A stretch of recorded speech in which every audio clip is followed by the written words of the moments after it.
Hey, what's up guys? Welcome back to the channel, and today I'm going to start a brand new series in which I'm going to teach you guys how to dominate with each role in Marvel Rivals. Now today I'm going to start with the Vanguards, and then I will do the Duelists and the Strategists in a separate video. If there's any other type of content you want to see me do, go ahead and leave a comment and I'll look into those and see what I can do. But without further ado, let's cue that intro.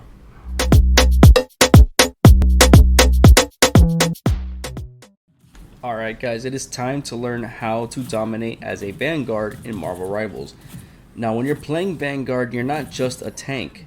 You're the backbone of your entire team. You're the one setting the pace, controlling the battlefield, and making key decisions that determine whether your team wins or loses.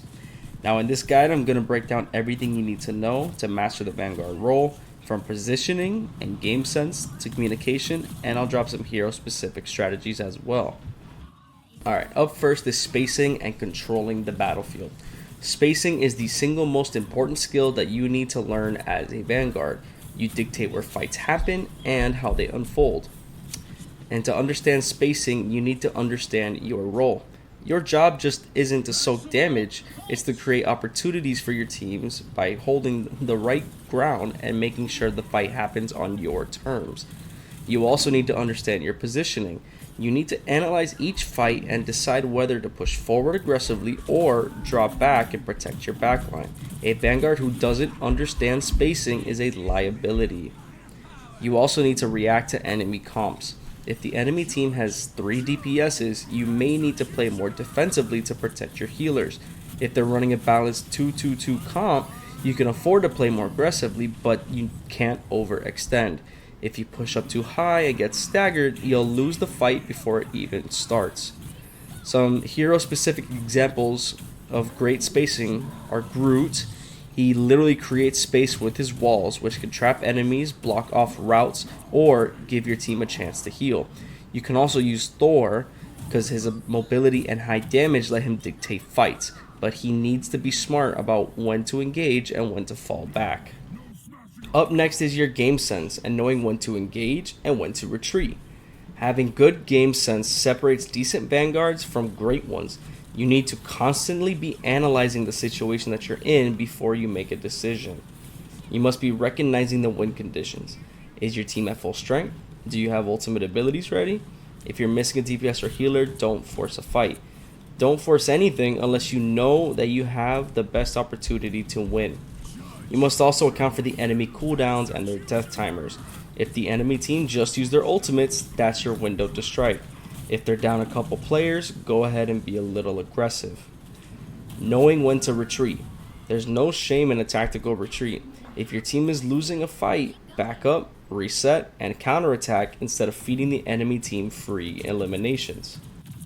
Up next is communication and knowing how to lead your team. As a Vanguard, you're the frontline leader. That means you need to be the one calling the shots. You need to be making callouts. Let your team know when you're engaging, when to focus a target, or when you're falling back. If you're using a big ult, make sure your team follows it up. If you need to, spam your pings. If there's no voice comms, if you're not in a party with your teammates, a well-timed ping on a priority target can be the difference between a clean fight and a messy one. Don't be afraid to spam the ping button. You also need to coordinate with your supports. Your healers can't help you if they don't know what you're planning. If you're planning out a deep dive, make sure they're ready to back you up. The last thing you need is to be stuck in the middle of the enemy team with no chance of surviving. Up next is map awareness and using terrain to your advantage. Knowing the map is a huge advantage for your team. As a Vanguard, you need to know every route, shortcut, and environmental hazard you can use to your benefit. You need to also position yourself for quick rotations. If you know the fastest way to an objective, you can get your team set up before the enemy team can. And you can also flank the enemy team through a shortcut that they don't even know exists. You need to also use the terrain effects to your advantage as well. Each Marvel Rivals map has a unique environmental effect. For example, on Wakanda, you can destroy structures that'll create a fire hazard that'll hover over the objective, or mist that no one can see through. You need to use these to disrupt the enemy team and control the engagements. You also need to use the map to bait enemies. If you're being chased, lead your pursuers into a bad position. Force them into a corner where your team could collapse on them, or bait them into the terrain hazards I mentioned earlier. Next up is pressure management and knowing how to stay alive while staying aggressive. You need to be able to sustain yourself in fights. You're tanky, but you're not invincible. You need to know when to engage and when to disengage so you don't die and leave your team vulnerable. You also need to manage your cooldowns. Don't blow all your abilities at once. Space them out so you always have a defensive option ready. And you also need to know when to die. Sometimes trading your life for an objective or key pick is worth it, but a mindless death is not worth it. Those can cost your team the entire game.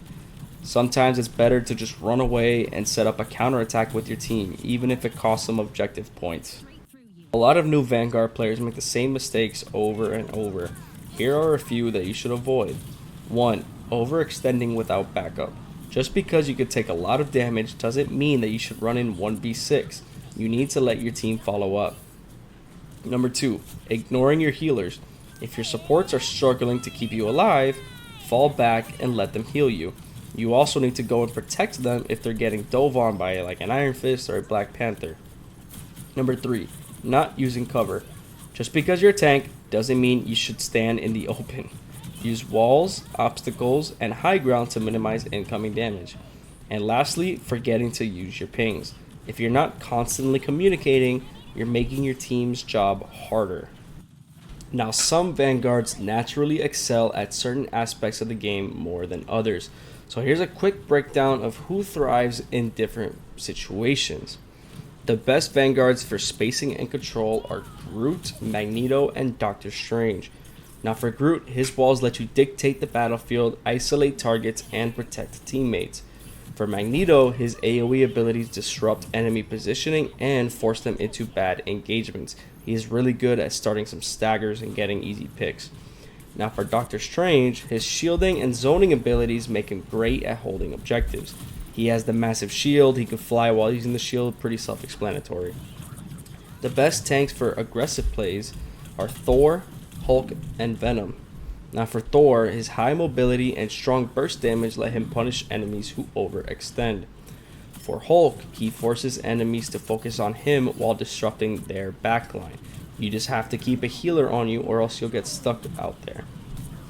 And for Venom, his self-healing lets him stay in fights longer and deep dive into enemy lines. He can also swing away quickly and get right back into the fight. Now the best Vanguards for team coordination are Captain America and Doctor Strange again. For Captain America, he balances defense and offense pretty well, and he also is great for protecting teammates. I know Captain America is one of the lower rated tanks in the game, but he does do that really well. He goes in there, does some damage, runs back, protects his teammates. And for Doctor Strange, he works best when he's coordinated with his team, setting up players with his abilities. Obviously, his ultimate can set up an entire team kill, and with his portals, he can set up different angles for your team to get some good picks in. So in conclusion, in order to dominate as a Vanguard, you need to focus on these core principles. 1. Spacing and positioning. Control the battlefield and set up fights on your terms. 2. Game sense. Know when to engage, retreat, and capitalize on enemy weaknesses. 3. Communication. Be the shot caller for your team and make sure everyone is on the same page. 4. Map awareness. Use terrain, environmental effects, and positioning to gain an advantage. And finally, survivability and pressure. Keep the pressure on without needlessly dying. If you master these skills, you won't just be a good Vanguard, but you'll be able to dominate every game you play and be the sole reason why your team wins. Alright guys, that's going to do it for me. I hope you liked the video. The duelists and the strategists will come out soon on the channel. If there's any other type of Marvel Rivals content you want to see, go ahead and leave a comment and I'll look them over. I'm down to do whatever. But until then, leave a like, subscribe, and I'll catch you in the next one. Peace.